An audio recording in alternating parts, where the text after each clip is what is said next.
Era una noche fría de marzo en Madrid. Lucía, contable meticulosa de 31 años, regresaba de su trabajo cuando, en una gasolinera de un barrio periférico, vio un cartel de lotería. El bote era millonario. Nunca jugaba, siempre ordenaba sus cuentas y llevaba la comida en tuppers al trabajo, pero algo en ese instante la impulsó a comprar un boleto. 4 días después, en su apartamento de Rivas Vacia Madrid, miraba la pantalla del móvil repetidamente. Había ganado 1,2 millones de euros antes de impuestos, unos 740.000 limpios, suficiente para cambiar su vida, comprar un piso propio y respirar con tranquilidad. Lo primero que hizo fue llamar a su madre. «Lucía, no puede ser», gritó del otro lado, levantando el teléfono de la oreja y anunciándolo a todo el salón. Por un instante, Lucía sintió que pertenecía a esa familia, que había vuelto a ser aceptada. Su padre la llamó poco después. «Estamos orgullosos de ti». 3 palabras que había anhelado toda su vida. Incluso su hermana mayor, Carmen, llamó con dulzura. «¡Qué alegría! Tenemos que celebrarlo». Luego preguntó con aparente inocencia cuánto había ganado después de impuestos. Lucía, confiada, respondió: «Ese acto de confianza sería el más caro de su vida». Al día siguiente, la madre de Lucía empezó con sutilezas. «Cariña, el tejado se ha filtrado otra vez. El presupuesto es de unos 15.000 euros. ¿No sería maravilloso arreglarlo?». Lucía se limitó a decir que lo pensaría. Luego, su padre apareció con reproches disfrazados de recuerdos. «¿Sabes lo que sacrificamos para que fueras a la universidad?». Lo cual era inexacto. Sus estudios los había pagado con préstamos federales y los sacrificios familiares se habían destinado a otras prioridades. Carmen, sin rodeos, exigió 200.000 euros. «Si dices que no, no te presentes el domingo», colgó. Lucía comprendió que de repente toda su familia tenía un reclamo organizado sobre su vida. El sábado, mientras compraba leche y huevos en un supermercado de su barrio, se cruzó con su cuñado, Daniel, que llevaba bolsas de pañales y jugo. Lucía descubrió que él también estaba atrapado entre las deudas y la presión familiar. Daniel, con honestidad, le confesó: «No tengo a dónde ir. Solo quería que supieras que alguien ve lo que haces por todos». Lucía se sintió reconfortada, pero también más consciente de la dinámica que se había instaurado: manipulación, chantaje emocional y control disfrazado de familia. Esa noche, revisando sus cuentas y transferencias pasadas, descubrió la magnitud de lo que había hecho por su familia en los últimos años: 87.000 euros en préstamos y ayudas que nunca se le habían devuelto. Por primera vez, vio todo como un número único, no como favores dispersos. La claridad la despertó. Debía establecer límites, no por rencor, sino por supervivencia y respeto hacia sí misma. Con la calculadora y la hoja de cálculo abierta, Lucía se preparó para enfrentar a su familia, consciente de que el próximo encuentro sería decisivo y que por fin pondría reglas claras sobre dinero, respeto y manipulación. La tensión era palpable, y Madrid, con su cielo gris rojizo, parecía presagiar la tormenta que se avecinaba. El domingo por la tarde, Lucía condujo hacia la casa de sus padres en un barrio tranquilo de Madrid. El cielo estaba encapotado y la brisa fría movía las hojas secas por las aceras. Su corazón latía con fuerza, no por miedo, sino por la determinación de mantener su postura. Con ella venía Raquel, su amiga y abogada de familia, con una carpeta de documentos bajo el brazo, lista para intervenir si la situación se desbordaba. Al llegar, vio varios coches en la entrada: el de su hermana Carmen, el de sus padres y el de Raquel. Incluso el Ford que había comprado para su padre años atrás estaba allí, recordándole que algunos favores nunca se olvidan, aunque sí se ignoren. Lucía respiró hondo y se acercó a la puerta. Su madre la recibió con una sonrisa forzada y los ojos húmedos. Su padre, serio, la miraba como si evaluara cada gesto. Carmen levantó la cabeza con altivez y Daniel estaba sentado a un lado, las manos sobre la mesa, evitando la mirada de todos. El aroma del guiso casero llenaba la casa. La mesa estaba impecablemente puesta, 7 cubiertos, servilletas dobladas, copas de vino y el pan recién cortado. Raquel se sentó discretamente en una silla plegable, observando y tomando nota mental de cada reacción. Nadie había dicho palabra cuando Lucía colocó su carpeta en el centro de la mesa, junto a la fuente de guiso, como un silencioso recordatorio de todo lo que había registrado. Lucía comenzó con voz tranquila. Tengo una pregunta para todos ustedes. ¿Cuánto dinero me han dado a lo largo de los años? Hubo un silencio tenso. Su padre frunció el ceño, su madre levantó una ceja y Carmen abrió la boca, pero no dijo nada. Lucía continuó, abriendo la carpeta y colocando los documentos delante de cada uno. Transferencias, mensajes de texto, recibos. Esto suma 87,000 euros. Eso es lo que yo he aportado, no al revés. Los ojos de su madre se llenaron de lágrimas y sus labios temblaron. Pero todo lo que hemos hecho por ti, protestó. Lucía mantuvo la calma. Eso no cuenta. No estoy pidiendo nada. Solo estoy mostrando la verdad. Ya no permitiré que me manipulen usando el dinero o la culpa. Su padre permaneció inmóvil, con la mandíbula apretada, pero la tensión en su rostro era evidente. Carmen se mordía el labio inferior y Daniel respiraba con alivio, como si un peso se hubiera quitado de sus hombros. Raquel intervino suavemente. Estoy aquí para asegurarme de que la conversación sea justa y que no haya presión indebida. Lucía tiene derecho a establecer límites claros. La presencia de la abogada cambió la dinámica en la habitación. Las miradas de juicio se transformaron en una mezcla de sorpresa y respeto. Nadie podía ignorar los números, los documentos y la evidencia tangible de años de apoyo económico sin reconocimiento. Carmen intentó defenderse. No es solo dinero, es familia. Lucía respondió con firmeza. Familia no significa aprovecharse de alguien. Aprender a pedir ayuda está bien, pero manipular no lo está. La tensión crecía, pero la calma de Lucía imponía un ritmo distinto.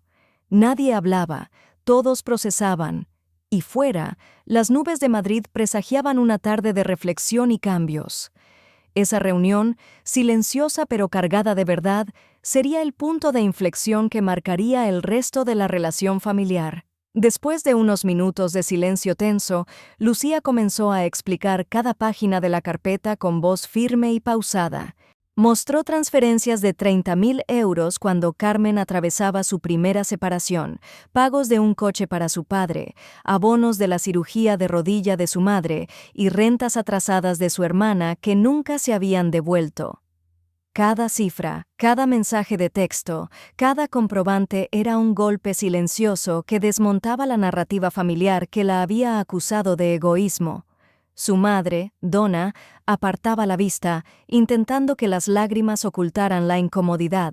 Su padre, Rafael, mantenía las manos sobre la mesa, temblorosas por primera vez en años, pero sin levantar la voz. Carmen, con la máscara de seguridad que siempre había llevado, empezó a entrecortarse. Sus palabras se volvieron torpes, sus argumentos vacíos. Daniel, sentado a su lado, respiraba con una mezcla de alivio y preocupación. Sabía que su papel había cambiado, que ya no era el mero espectador. Raquel intervino en momentos estratégicos, aclarando la legalidad de los límites que Lucía estaba estableciendo. Explicó que retirar su nombre de cuentas conjuntas y cofirmas no era un acto de desamor, sino de protección. La abogada colocaba cada explicación con cuidado, como si estuviera enseñando a la familia que los números podían equilibrar la emoción y la manipulación. El silencio del comedor se llenó de un peso distinto, el peso de la verdad irrefutable. Lucía continuó. No estoy reclamando venganza ni rencor, solo quiero que todos comprendan que los favores, los préstamos y la ayuda económica tienen un límite cuando son usados para chantaje emocional. Cada palabra golpeaba más fuerte que cualquier grito. La tensión era tan palpable que parecía que el guiso caliente en el centro de la mesa se enfriaba en segundos. Carmen finalmente rompió a llorar, pero no por dinero, sino por la sensación de perder control. Daniel la sostuvo con cuidado, murmurándole palabras de consuelo que nadie más escuchaba. Rafael se reclinó en la silla, derrotado, mientras Donna escondía el rostro en las manos. Lucía no levantó la voz, no hizo acusaciones, simplemente sostuvo la carpeta y dejó que los hechos hablaran. La evidencia era clara, contundente y silenciosa. La tarde avanzó sin que nadie dijera una palabra más que la estrictamente necesaria. Afuera, la luz gris del atardecer madrileño caía sobre el barrio, mezclándose con la quietud que ahora reinaba dentro de la casa. Lucía sabía que aquel encuentro había cambiado todo. La familia ya no podía usarla como una fuente infinita de recursos, ni manipularla con culpas pasadas. Y mientras recogía sus papeles para irse, la sensación de control sobre su vida y su dinero la llenaba de una tranquilidad que hacía años no experimentaba. Esa tarde, más que cualquier otra cosa, marcaría un antes y un después en su relación con ellos. Al salir de la casa, Lucía sintió el aire frío de Madrid golpeándole el rostro y por primera vez en mucho tiempo respiró sin la presión de la culpa familiar. Caminó hacia su coche, con la carpeta aún bajo el brazo, mientras Raquel la seguía de cerca, tranquila pero vigilante. No hablaron, ninguna palabra era necesaria. Cada paso resonaba en la acera húmeda, recordándole que la decisión tomada aquella tarde cambiaría la dinámica para siempre. Esa noche, de vuelta en su apartamento, Lucía se sentó frente a la ventana y observó cómo las luces de la ciudad se encendían lentamente, reflejándose en el río Manzanares. Tomó un cuaderno y comenzó a anotar cada detalle de la reunión, las reacciones, los silencios, los gestos. Cada línea era un recordatorio de que la honestidad y la transparencia podían equilibrar años de manipulaciones y reproches. Sabía que algunos miembros de la familia aún intentarían presionarla, pero ahora tenía evidencia y respaldo legal, y eso le daba fuerza. Al día siguiente, su teléfono sonó. Era Diane, su tía, la hermana menor de Rafael. Su voz cálida y cautelosa llenó la línea.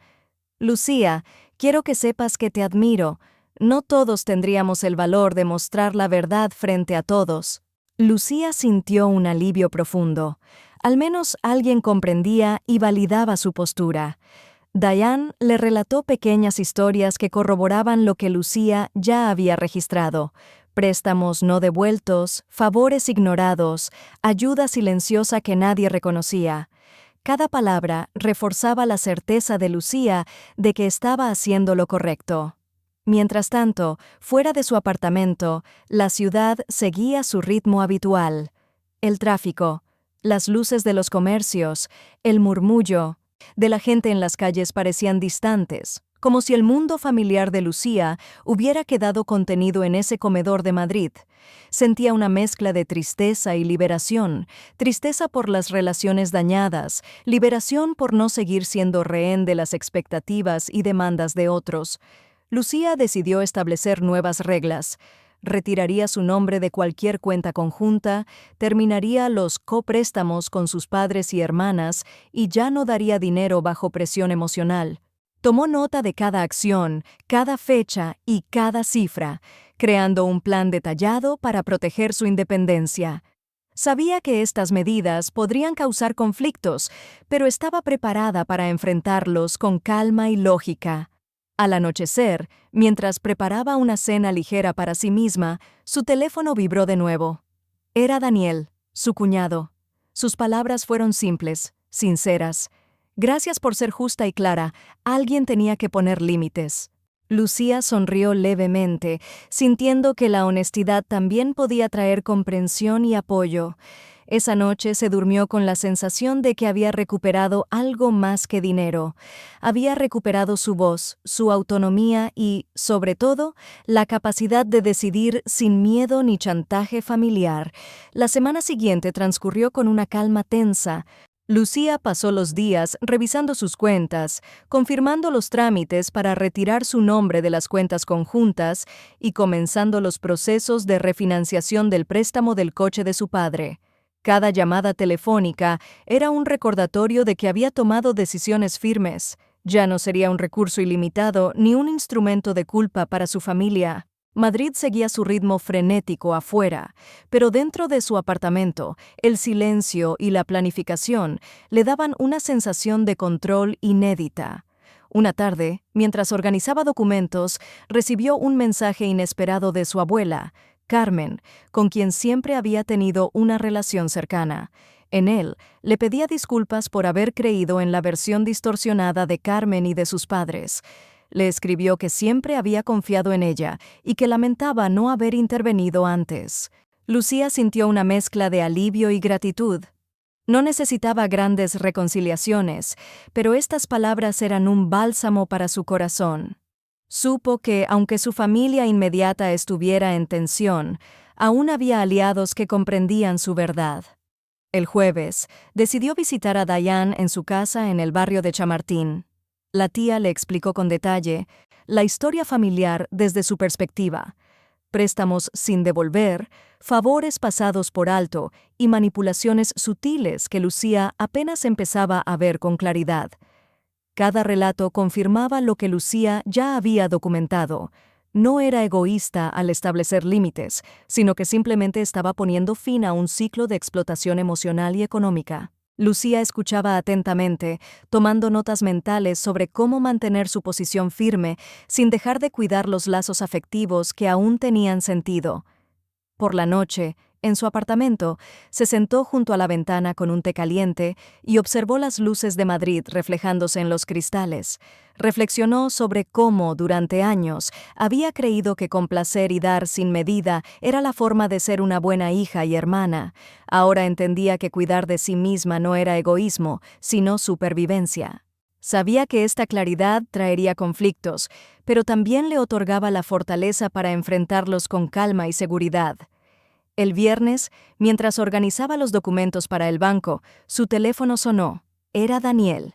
Esta vez no había palabras de presión ni reproches, solo un simple mensaje. Sé que todo esto no ha sido fácil, pero quería que supieras que alguien reconoce tus límites. Lucía sintió un alivio profundo. La comprensión silenciosa de Daniel la reconfortaba más que cualquier disculpa o justificación. Esa noche, mientras la ciudad se sumía en el bullicio de viernes, Lucía se permitió un momento de satisfacción tranquila. Por primera vez, después de años de sentirse manipulada y presionada, estaba tomando el control de su vida y de sus decisiones. Había comenzado un proceso de emancipación emocional que, aunque difícil, la llenaba de una fuerza serena y renovadora. El sábado por la mañana, Lucía decidió dar un paseo por el Parque del Retiro para despejar su mente. La luz del sol se filtraba entre las ramas de los árboles y los paseantes caminaban con calma, ajenos a los conflictos familiares que ocupaban su mente. Mientras observaba a los niños jugar, recordó a Lily, la hija de su hermana Carmen. Pensó en cómo la habían usado como instrumento de manipulación y sintió una punzada de tristeza, mezclada con determinación. Nunca permitiría que eso volviera a ocurrir. Al regresar a casa, revisó nuevamente los documentos financieros y las pruebas de las transferencias realizadas a su familia durante los últimos años. Cada cifra representaba sacrificios silenciosos, pagos que ella había hecho por amor y responsabilidad, nunca esperando reconocimiento. Por primera vez los veía como un todo, un patrón claro. Había dado mucho, y la manipulación familiar había ignorado todo su esfuerzo. Sabía que ya no podía seguir siendo rehén de expectativas y demandas injustas. Por la tarde, su teléfono vibró. Era Carmen. Lucía lo vio. Dudó un instante y luego decidió contestar. Su hermana habló con una voz más suave, casi temblorosa. «Lucía, necesitamos hablar. He pensado en lo que hiciste y quiero entender». Lucía respiró hondo y respondió con calma. «Carmen, estoy dispuesta a hablar, pero no bajo presión ni manipulaciones. Las reglas han cambiado». Esa conversación, aunque breve, mostró un pequeño cambio. Carmen empezaba a percibir que Lucía ya no cedería fácilmente. Esa noche, mientras cenaba sola, pensó en sus decisiones y en cómo había manejado la reunión familiar. La evidencia había hablado por sí misma y la presencia de Raquel como soporte legal había marcado la diferencia. Lucía comprendió que el respeto no se obtenía solo por lazos de sangre, debía establecerse a través de la claridad y la firmeza en los límites. Sentía una mezcla de alivio y orgullo silencioso. Había dado un paso decisivo hacia su independencia emocional y financiera. El domingo recibió un mensaje de Diane. Lucía, estoy orgullosa de ti. Has hecho lo correcto. No estás sola. Lucía sonrió, sintiendo que la red de apoyo no solo existía en la evidencia financiera, sino también en aquellos familiares que comprendían la importancia de la honestidad y el respeto. Se dio cuenta de que, aunque algunas relaciones se habían tensado, otras se fortalecían, basadas en la verdad y la transparencia. Esa semana concluyó con una sensación de renovación. Lucía comenzó a planificar su futuro, no solo financiero, sino también emocional. Sabía que el camino sería largo, que todavía habría momentos incómodos con su familia, pero la confianza en sí misma y en sus decisiones le otorgaba una paz que hacía años no sentía. Madrid seguía con su bullicio habitual, pero dentro de su apartamento, Lucía sentía que por fin podía respirar y ser dueña de su propia historia. A comienzos de la siguiente semana, Lucía se dedicó a organizar sus finanzas con minuciosa atención. Había iniciado los trámites para retirar su nombre de las cuentas conjuntas y la cofirma del préstamo del coche de su padre, asegurándose de que cada documento estuviera completo. Madrid estaba llena de actividad a su alrededor, bocinas, autobuses y el murmullo constante de la ciudad, pero dentro de su apartamento reinaba un silencio ordenado, un refugio donde podía pensar con claridad y sin presiones. El martes, mientras revisaba un correo electrónico del banco confirmando el avance del proceso de refinanciación, recibió un mensaje de Lily. La niña había logrado enviar un pequeño mensaje desde el móvil de su madre. «Te echo de menos, tía Lucía». Esa simple frase le hizo recordar por qué había decidido establecer límites firmes. No se trataba de dinero ni de orgullo, se trataba de proteger lo que realmente importaba, el afecto genuino y la relación con quienes no eran instrumentos de manipulación. Durante la tarde, Lucía recibió la visita de Raquel para repasar los pasos legales restantes. Revisaron juntas los contratos de cuentas conjuntas, firmaron formularios de autorización y se aseguraron de que los límites quedaran claros. Raquel le explicó que cada acción, cada documento, reforzaría su posición ante cualquier intento de presión futura. La abogada le recordó que establecer límites no era un acto de egoísmo, sino de responsabilidad y respeto propio. Al caer la noche, Lucía se sentó frente a su ventana con un vaso de té, observando cómo las luces de los edificios reflejaban una ciudad que seguía su ritmo imparable. Pensó en cómo había cambiado en apenas unos días, de sentirse manipulada y culpable, a ser consciente de su valor y de sus derechos. La sensación de control era nueva y profundamente liberadora. Sabía que todavía habría desafíos con su familia, pero por primera vez estaba lista para enfrentarlos con serenidad y determinación. El miércoles, mientras organizaba sus gastos y su presupuesto para el futuro, recibió otra llamada de Diane. La tía compartió algunas historias del pasado que confirmaban que Lucía no estaba exagerando al poner límites. Préstamos no devueltos, favores ignorados y manipulación encubierta. Cada relato reforzaba la convicción de Lucía de que su postura era justa y necesaria. Diane la animó a mantener su calma y a confiar en que la verdad siempre encuentra su camino.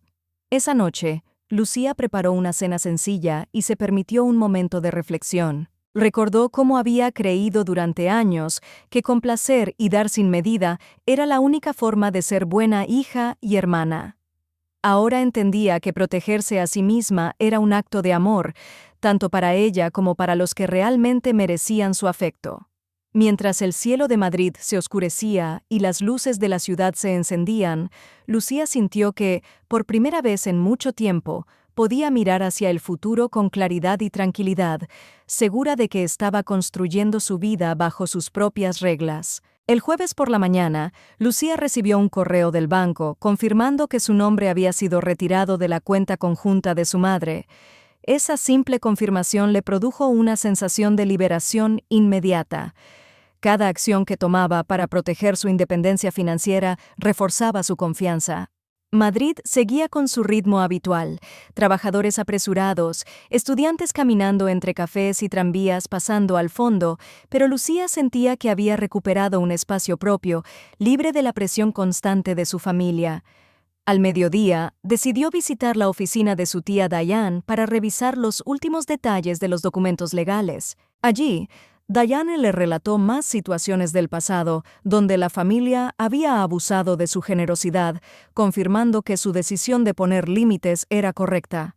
Lucía escuchaba atentamente, asimilando cada historia como un recordatorio de que no estaba equivocada por cuidar de sí misma.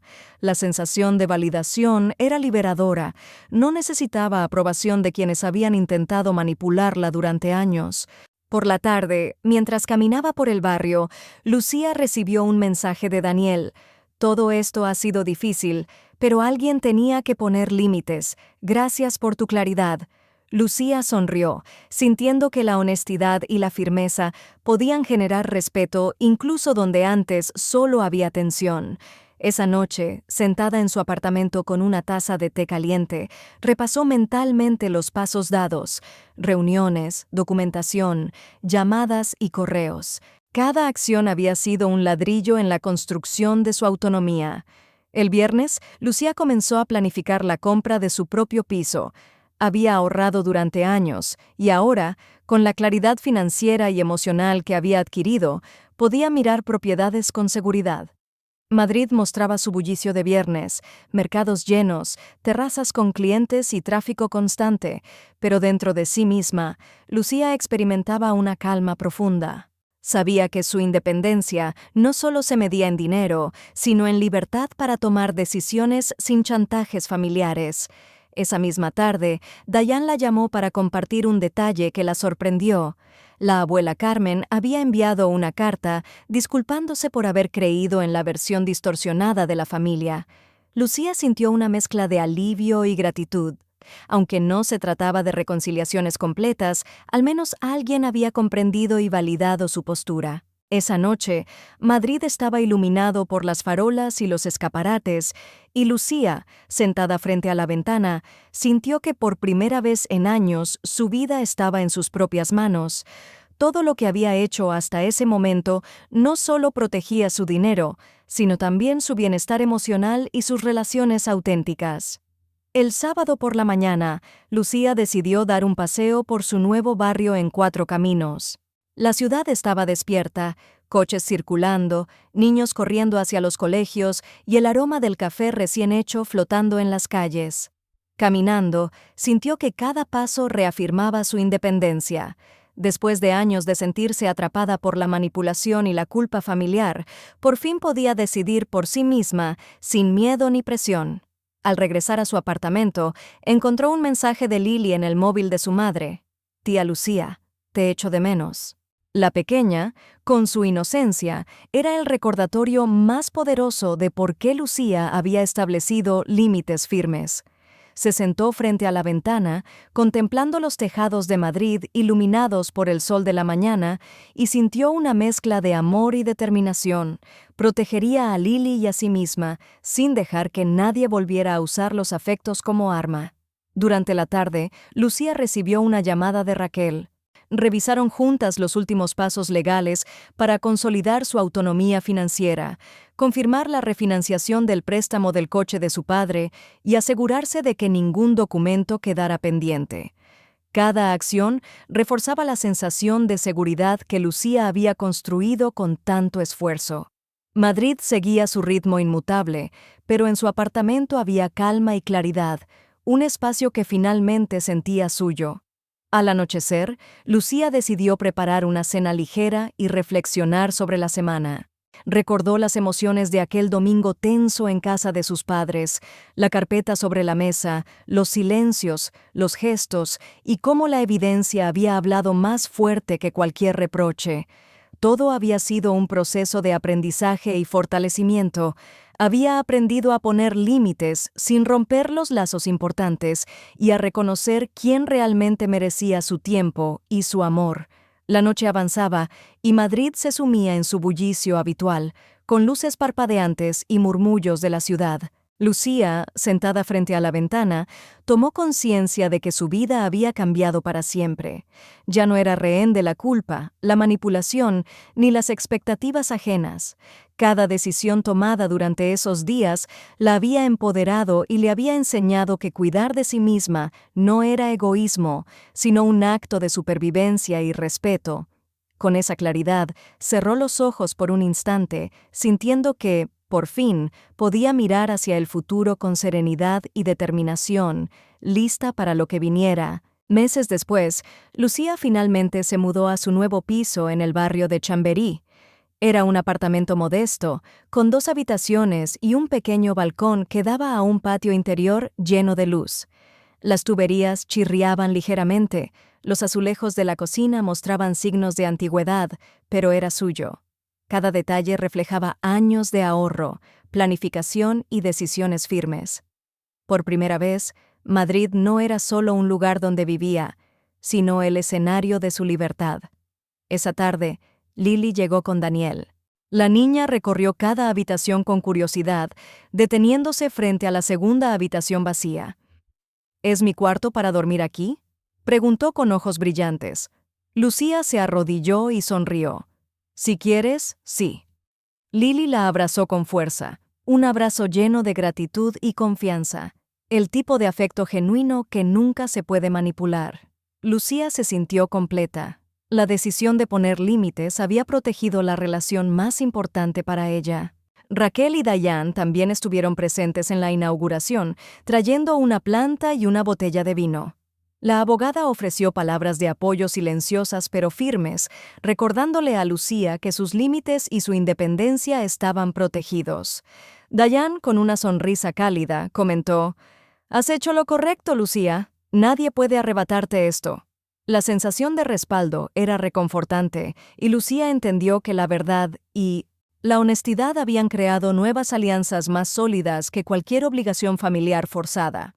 En los días siguientes, Lucía continuó asentando su independencia, cerró las últimas cuentas conjuntas, completó la refinanciación del préstamo del coche de su padre y estableció claramente que cualquier ayuda futura se daría solo de manera voluntaria y negociada. Madrid seguía su ritmo vertiginoso, pero Lucía se movía con calma y confianza, sintiendo que cada decisión fortalecía su vida y sus relaciones auténticas.